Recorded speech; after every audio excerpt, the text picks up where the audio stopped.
শুনছিলেন the generation সংবাদ শিরোনাম। এবারে যুক্তরাষ্ট্র সংবাদ। স্বাধীনতার অনন্য প্রতীক স্ট্যাচু অফ লিবার্টি ভাস্কর্যটি স্থাপনের পর থেকেই আমেরিকার মুক্তি ও গণতন্ত্রের প্রতীক হিসেবে মুগ্ধ করে রাখছে পর্যটকদের। এর শৈল্পিক গুণাবলী পর্যটকদের মুগ্ধ করে রেখেছে বছরের পর বছর।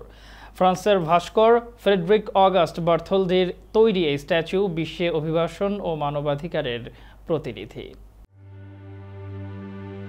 এক হাতে জ্বলন্ত মশাল, অন্য হাতে রোমান অক্ষরে স্বাধীনতা ঘোষণার তারিখ 4 জুলাই 1776 লেখা সংবলিত বই। শেকল ভেঙে এগিয়ে যাওয়া পা আর হারবার থেকে আগত অভিবাসীদের দিকে তাকিয়ে স্বাগত জানানো।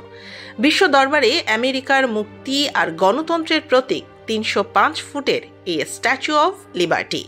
ফ্রান্সের ভাস্কর ফ্রেডরিক অগাস্ট বার্থোলদির তৈরি এই স্ট্যাচু বিশ্বে অভিবাসন ও মানবাধিকারের প্রতিনিধি।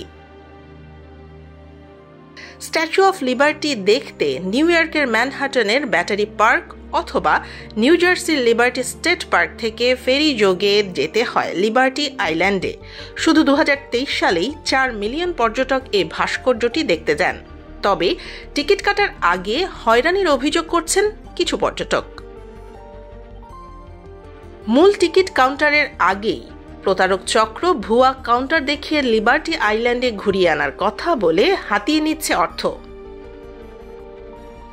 ফ্রান্সের ভাস্কর ফ্রেডরিক অগাস্ট বার্থোলদির ডিজাইন করা এই প্রতিকৃতি স্বাধীনতার রোমান দেবী লিবার্টসকে প্রতিনিধিত্ব করে। ফ্রান্সে নির্মিত এই স্ট্যাচু 1885 সালে আমেরিকায় আনা হয়। তখন এই প্রকল্পটি ফ্রান্স এবং আমেরিকার নাগরিকদের দানে অর্থায়ন করা হয়েছিল, যা দুই দেশের মধ্যে ঘনিষ্ঠ সম্পর্কেরও প্রতিফলন। এর ইতিহাস, নির্মাণ এবং সাংস্কৃতিক গুরুত্ব দর্শকদের মুগ্ধ করে রেখেছে বছরের পর বছর।